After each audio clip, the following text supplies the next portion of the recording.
Shalom semuanya. Alkitab dipenuhi dengan janji-janji Tuhan.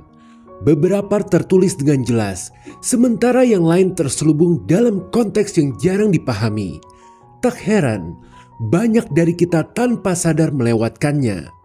Padahal, sepanjang zaman, begitu banyak kesaksian telah membuktikan bahwa janji-janji ini benar-benar membawa terobosan luar biasa bagi mereka yang mengimaninya.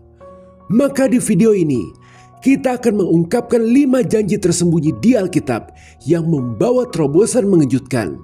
Dan bagaimana cara Anda juga bisa mengalaminya. Haleluya, amin. 1. Janji petunjuk rahasia dari Tuhan. Dalam Mazmur 32 ayat 8. Aku hendak mengajar dan menunjukkan kepadamu jalan yang harus kau tempuh. Aku hendak memberi nasihat. Mataku tertuju kepadamu. Kunci untuk memahami janji ini adalah dengan melihat bahwa bimbingan dari Tuhan itu bukanlah hanya sekedar Tuhan memberikan Anda peta menuju keberhasilan, lalu udah tidak omong-omong lagi. Melainkan ini tentang terjalinnya hubungan yang intim Anda dengan Tuhan. Sebab kata nasihat dalam bahasa aslinya itu ya'ats, mengungkapkan bahwa bukan dari jauh, melainkan Tuhan akan hadir, berada dekat untuk selalu menasihati, mengajar, dan membimbing Anda dengan perhatian penuh. Banyak kesaksian yang telah membuktikan janji ini yang bunyinya kira-kira lagi dalam keadaan susah, tiba-tiba atau tanpa sengaja ketemu jalan. Misal, ada pasangan suami istri yang dengan setia mendoakan ayat ini setiap hari, lalu secara tidak sengaja bertemu dengan orang yang mendanai visi atau cita-cita mereka. Atau seorang yang hampir bangkrut, tiba-tiba ketemu sama orang yang bersedia jualin barangnya. Kalau orang lain menerima, kita juga. Maka sekarang mari praktekkan janji ini, yakni doakanlah ayat ini setiap hari. Lalu catat setiap kejadian yang terasa seperti kebetulan. Dengan berjalannya waktu, Anda akan melihat pola yang luar biasa. Bahwa setiap langkah, setiap pertemuan, setiap peluang ternyata adalah bagian dari petunjuk Tuhan yang membawa Anda menuju keberhasilan sejati. 2. Janji kesembuhan dari Tuhan.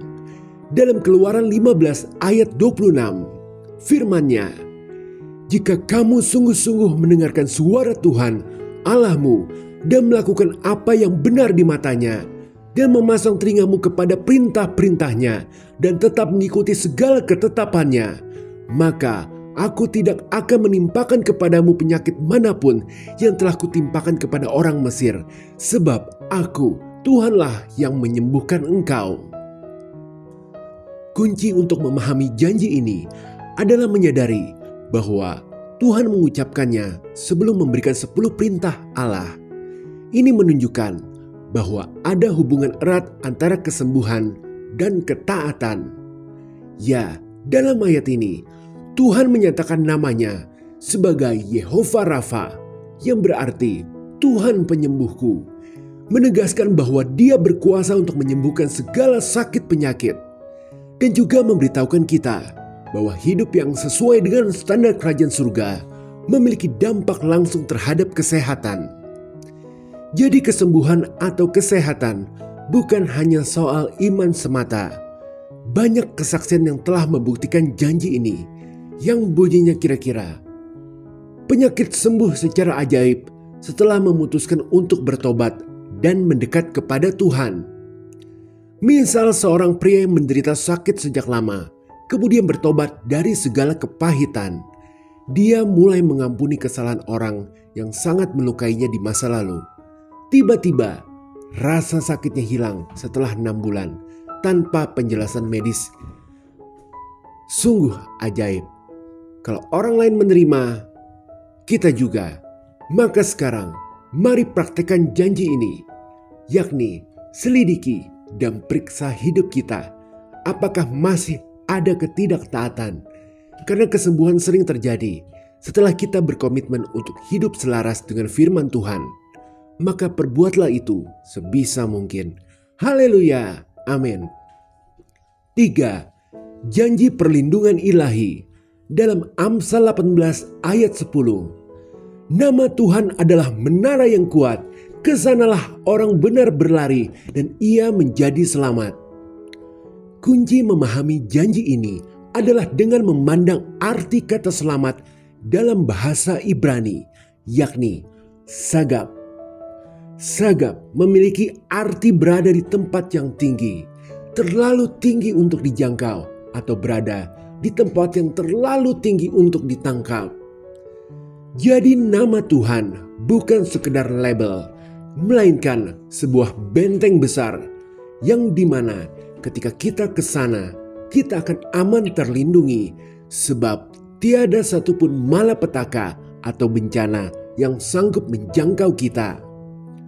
Banyak kesaksian yang telah membuktikan janji ini, yang bunyinya kira-kira mendapat kelepasan dari situasi yang menakutkan atau menyengsarakan. Misal seorang wanita yang terjebak dalam hubungan yang penuh kekerasan, lalu mulai mendeklarasikan nama Yesus atas hubungan cintanya setiap hari. Karena nama Yesus artinya Tuhan adalah keselamatanku. Selanjutnya, tidak lama berselang, pacarnya tiba-tiba minta putus, lalu pergi kabur, membebaskan wanita itu sehingga selamat. Kalau orang lain menerima, kita juga. Maka sekarang, mari praktekkan janji ini, yakni ucapkanlah nama-nama Tuhan, seperti Tuhan Yesus, atau Jehovah Nisi, Panji kemenanganku, atau Jehovah Shalom, El Shaddai, El Elyon, dan lain sebagainya. Ucapkanlah dengan lantang, terutama di saat-saat sedang mengalami ketakutan, dan saksikanlah perlindungan yang akan Anda terima dari Tuhan. Haleluya, amin. 4. Janji menerima kekuatan dari Tuhan. Dalam Yesaya 40 ayat 29, Dia memberi kekuatan kepada yang lelah dan menambah semangat kepada yang tiada berdaya. Kunci untuk memahami janji ini adalah dengan memandang kata kekuatan dalam bahasa aslinya, yakni koats, yang memiliki makna energi kuat yang tahan lama atau langgeng. Karena jika kuat tapi mudah lelah atau tidak bertahan lama, itu buat apa? Tetapi bersyukur Tuhan dalam janji ini tidak hanya akan membantu Anda untuk bisa bertahan hidup, melainkan Tuhan juga akan membangun stamina atau daya juang Anda agar bisa semangat terus. Banyak kesaksian yang telah membuktikan janji ini, yang bunyinya kira-kira orang tersebut tiba-tiba harus menghadapi tanggung jawab baru yang sekilas tampak mustahil untuk dilewati. Tetapi orang tersebut bukan saja mampu memenuhi tanggung jawab itu, tetapi malah hidupnya ditinggikan 2 kali lipat dari keadaan yang semula. Misal seorang anak remaja yang tiba-tiba harus mengurusi orang tuanya yang mengalami sakit, sekaligus harus mencari nafkah sendiri sambil sekolah. Setelah dia memohon kekuatan, Tuhan memberi kekuatan yang membuat dia mampu melewati itu semua. Malah di akhir, anak itu sukses menjadi orang. Kalau orang lain menerima, kita juga. Maka sekarang mari praktekkan janji ini, yakni mulai sekarang ganti semua kosakata keluhan Anda seperti capek banget ini, udah tidak sanggup lagi, memati rasanya, dan lain-lain, dengan ucapan Tuhan memberi kekuatan pada yang lelah, Tuhan menambah semangat kepada yang tiada berdaya, Tuhan memperbaharui stamina saya. Dan biarlah kita dapat melewati setiap tantangan, musibah, maupun badai masalah dengan kemenangan. Haleluya, amin.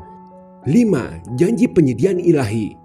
Dalam Mazmur 34 ayat 10 tertulis, takutlah akan Tuhan, hai orang-orangnya yang kudus, sebab tidak berkekurangan orang yang takut akan Dia.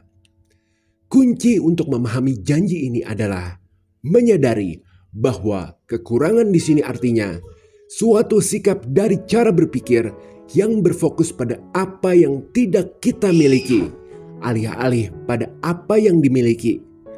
Pola pikir ini dapat menyebabkan orang merasa cemas dan kesulitan untuk fokus pada hal-hal lain. Tuhan tidak menjanjikan akan memberikan segalanya, karena yang buruk atau mencelakakan pasti tidak akan diberi. Tetapi setiap hal baik akan diberikan kepada mereka yang dapat mengucapkan syukur. Misal ada sebuah keluarga yang berdoa agar dapat memiliki rumah impian. Kemudian Tuhan hanya memampukan mereka untuk membeli rumah di tempat lain, bahkan dalam kondisi rusak. Tapi mereka tetap mengucap syukur. Kemudian rumah itu nilainya naik 3 kali lipat setelah ada pembangunan mal di dekat wilayah itu. Ajaib. Kalau orang lain menerima, kita juga. Maka sekarang mari praktekkan janji ini. Buat daftar di buku atau kertas berupa keinginan atau cita-cita yang selama ini Anda impikan. Lalu berdoalah kepada Tuhan. Ini adalah keinginan saya. Gantikanlah keinginan ini dengan kebaikan menurut kehendak-Mu. Saya akan mengucap syukur selalu. Haleluya. Amin.